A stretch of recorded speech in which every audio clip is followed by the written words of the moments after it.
Lolli Ameerikaa, Israa'elee fi Iraan gidduutti taasifamaa jiru Itoophiyaa dabalatee biyyoota hedduu irratti dhiibbaa geessaa jiraachuun ibsame. Gama biraatiin buufanni doonii idil-addunyaa guddichi haleelamuun himame.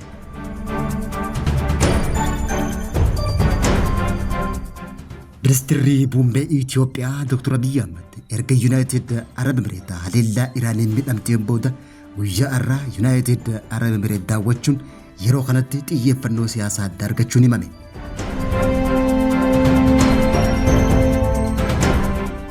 Hoogganaan olaanaa Iraan Mujtabaa Khameeniin eega filameen booda ibsa guyyaa irraa yeroo jalqabaatiif kanneen biyyoota ollaa galaanaa keessa jiran irratti haleellaan cimee akka itti fufuu beeksise.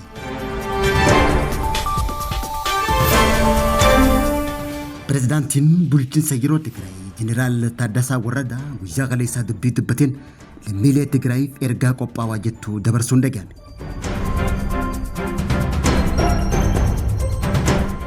Daawwattootaa fi hordoftoota lammii miidiyaa nageenya keenya bakka jirtan maratti isin dhaqqabu kanneen nama isinitti himnan gafoota oduu lammii miidiyaati amma bal'ina oduutti aanse. Walitti bu'iinsa waraanaa Iraan, Ameerikaa fi Israa'el gidduutti adeemsifamaa jiru keessatti miidhaan namummaaf dinagdee dabalaa jiraachuun ibsame. Lola biyyoota biroos dabalatee Itoophiyaa irratti dhiibbaa guddaa akka fidu xiinxaltoonni himanitti jiran. Mootummaan Iraan akka beeksisetti haleellaa waraanaa torban dabre keessatti raawwatameen namoonni siivilii 1,300 ol lubbuu isaanii dhabuu ibseeti jira. Dhaabbata mootummoota gamtoomanii keessatti bakka bu'aan Iraan Amir Sa'id Raabiin akka ibsetti haleellaan kun manneen jireenyaa, hospitaalotaa fi manneen barnootaa hedduu barbadeessuu ibseeti jira. Gama biraatiin ammoo ministeerri ittisaa Ameerikaa ibsa baaseen hojii waraanaa adeemsifamaa jiru keessatti waraanni Ameerikaa naannoo 140 miidhamuudhaa fi isaan keessaa 7 lubbuun dabruu mirkaneesseeti jira. Iraanis deebii kenniteen buufata waraanaa Ameerikaa naannolee Kuwait fi Iraaq keessatti argaman akkasumas haleellaa irratti kan raawwatu ta'uu beeksifte.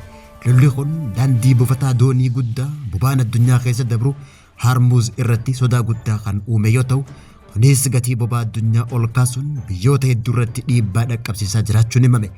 Itoophiyaanis sababa kanaan gatii boba'aa haaraa labsuu gabaasuun keenya ni yaadatama. Haaluma ibsameen benziinli litira tokko Itoophiyaatti qarshii 132 ol hoggaa ta'u, naafxaan litiriin tokko ammoo qarshii 139 akka ta'e ifoomsuun ni yaadatama.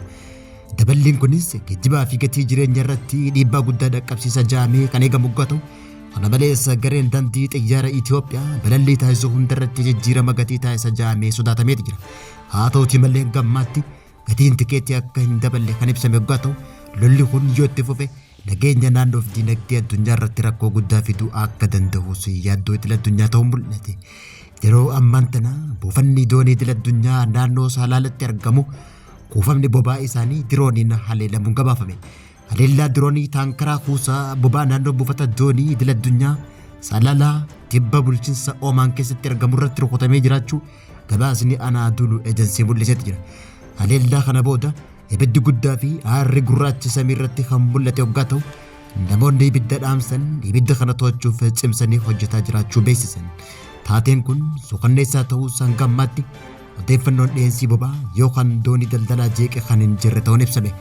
Haleellaan kun kan raawwatame buufata doonii tarsiiboo magaalaa guddoo naannoo Dhoofar kan magaalaa Sulxaanaa Oomaan Saalaa keessatti argamu irratti yoo ta'u, akka gabaasni kun ibsatti garuu buufanni doolaa Saalaa gabaa Arabaa irratti argamu yoo haleelamu daandiin daldalaa murteessaa galaana Hindii, Awurooppaa fi Eeshiyaa waliin kan wal quunnamsiisu ta'uun ibsame.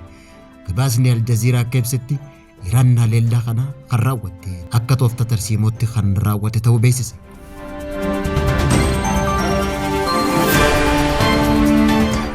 Ministeerri muummee Itoophiyaa Dr. Abiy Ahmed biyya Yuunaayitid Arab Emireet yeroo Iraaniin haleelamaa jirtutti guyyaa jalqabaatiif daawwachuun ibsame.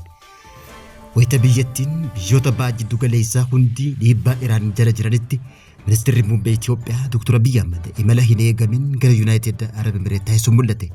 Imalli hin eegamne kun yeroo waldhabdeen siyaasaa fi nageenyaa naannichatti cimee jirutti biyya Yuunaayitid Arab Emireet Iraaniin kallattiidhaan waldhabdee keessa jirutti achitti mul'attuun kun xiyyeeffannoo siyaasaa addaa argachuun ibsame.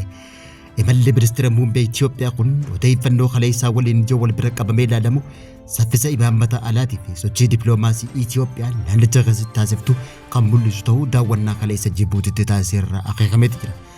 Ministeerri muummee Itoophiyaa ji'oota lama qofa keessatti yeroo lammaffaaf gara ollaa Jibuutii imaluudhaan pirezidaantii Jibuutii Ismaa'eel Bargeellee waliin dhimmoota tarsiimoo irratti mari'atee jiraachuun ibsame.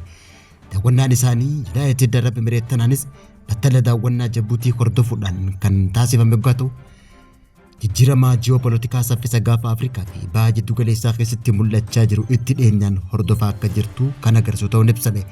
Yeroo ammaan tana biyyi Yuunaayitid Arab Imireet Iraanii wajjin rakkoo waraanaa fi nageenya hamaa keessa kan jirtu yoo ta'u, daawwannaan jila mootummaa Itoophiyaa naannicha taasisaa jiru gadi fageenyaan tumsa siyaasaa, diinagdee fi nageenya walitti dhufeenya biyyoota lameenii kan mul'isu ta'uun ibsame. Akka xiinxaltoonni siyaasaa jedhanitti daawwannaan tun waldhabdee yeroo ammaa baha jiddu galeessaa fi naannoo galaana diimaa keessa mul'atu irratti ejjennoo waloo hundeessuun dantaa biyyaalessaa Itoophiyaa eeguudhaaf hariiroo tarsiimoo biyyoota lameenii daran cimsuuf kan kaayyeeffate ta'uun himame. Daawwannaa tanaan duuba bal'inaan bu'aan marii hooggantoota lamaan jidduutti taasifamu dhiibbaa waliigalaa imala dippiloomaasii kun naannicha irratti qabu guyyoota itti aanan keessatti bal'inaan kan eegamu ta'uun ibsame. Keessumattuu madaallee humna galaana diimaa fi baha jiddu galeessaa keessatti jijjiirama jiru nageenya guddina diinagdee Itoophiyaatiif murteessaa waan ta'eef imalli kun oowwa siyaasaa naannicha keessatti dabaluun ibsameeti jira. Hoogganaan olaanaa Iraan Mujtabaa Khamenei eega filamee as guyyaarraa yeroo jalqabaatiif ibsa kanneen biyyoota ollaa galaana keessatti argaman akeekkachiisuun mul'ate. Hoogganaan olaanaa Iraan Mujtabaa Khamenei erga gara aangootti dhufeen booda ibsa isaa jalqabaa guyyaarraa bitootessa 12 bara 2026 baaseen ulaa buufata galaanaa Hormuz cufamee akka itti fufu beeksise. Hoogganaan kun qaamaan uummata duratti kan hin dhiyaanne waggaa ta'u, ergaan isaa barreeffamaan qophaa'ee tajaajila oduu mootummaa biyyattiitiin dabreeti jira. Kunis namoota hedduu biratti gaafii kan uume yoo ta'u, keessumattuu erga lillaan abbaa isaanii ajjeefte isarratti illee miidhaan dhaqqabe jechuudhaan oduu faca'een booda dhimmi kun xiyyeeffannoo argatee jiraachuun ibsame. Khameneiin ibsa kanaan biyyoota ollaa galaana keessa jiran irratti haleellaan akka itti fufu akeekkachiisee jira. Keessumattuu karra galaanaa biyyoota addunyaatti furtuu ta'e Strait of Hormuz dippiloomaasii fi diinagdee gabaa boba'aa addunyaa irratti dhiibbaa uumuuf itti fayyadamaa jiraachuu dubbate. Kana malees weerara Ameerikaa fi Israa'el irratti banameef qolannaa Ameerikaa fi Israa'elitti gaabbii uumtu akka raawwatu waadaa galee jiraachuun ibsame. Hoogganaan haaraa kun hooggantoota biyyoota Arabaa naannichatti argamaniifis akeekkachiisa jabaa kan dabarse waggaa ta'u, biyyoonni kun buufata waraanaa Ameerikaa naannoo isaanii keessatti argaman akka cufan kan gaafate waggaa ta'u, eegumsa Ameerikaan biyyoota kanaaf waada galtu waada sobaa akka ta'e hubachiiseeti jira. Ibsi kun kan dhiyaate yeroo waraannis naannoo saditti jabaatee itti fufee jiruu fi diinagdeen addunyaa boba'aa yaaddoo guddaa keessa galee jirutti yoo ta'u, ulaa galaanaa addunyaa hunda keessa dabarsuudhaan kan beekamu buufata galaanaa Hormuz cufamee akka itti fufu ajaja dabarsuun ibsame.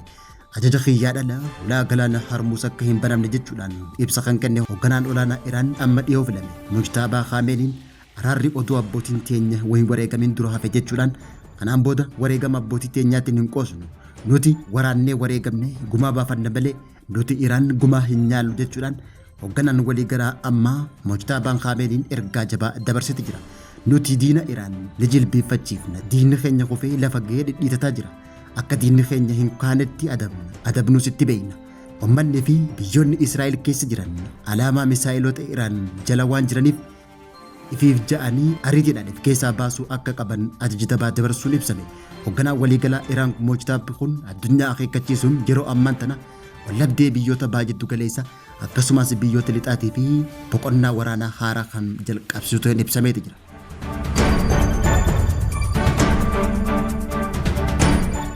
Pirezidaantiin bulchiinsa yeroo Tigraay Jeneraal Taaddasaa Warradaa guyyaa kaleessa dubbii dubbatee lammiilee Tigraay hundaaf ergaa dafaa qophaa'aa jettu dabarse.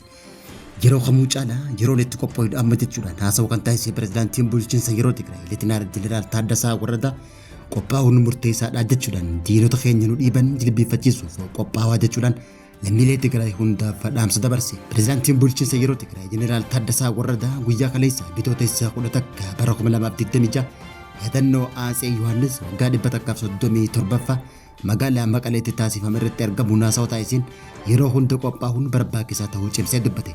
Saganticha irratti haasawaa kan taasise Taaddasaa Warradaa filannoo nagaa fayyadamuu hin dandeenye mo'amuun filannoo miti. Kanaaf qophaa'uun murteessaadha jechuudhaan yaadannoo wareegama Atsee Yohaannis waggaa 137 irratti haasawa kaka'umsaa taasisuudhaan nuti guyyaa kana haala mijataa ta'een odoo hin taane haala siyaasaa yaachisaa keessatti eenyutti kabajnaa jirraa jechuun dubbate. Jeneraal Taaddasaa Warradaa haasawa isaa keessatti nuti fira hin qabne yeroo dhiibbaan nurratti deemu humna keenya ol ta'etti haala silaa filachuu hin qabne filachuuf dirqamnaa jechuudhaan. Kanaaf ammoo humnoota to'annaa keenya ol ta'an dhaabuudhaaf waan dandeenyuun yeroo kamittuu qophaa'uun barbaachisaadha jechuun dubbate. Pirezidaantichi dubbii kana kan dubbate wayita wallabdeen TPLF fi mootummaa federaalaa hammachaa dhufetti yoo ta'u dhiyeenya kana ammoo Jeneraal TPLF guddaan Magbiyaa Hayileedha gaafii fi deebii miidiyaa Dimtsi Wayyaanee waliin taasise irratti TPLF meeshaa diroonii ittisuu danda'u hidhate jechuudhaan dhaadachuun ni yaadatama.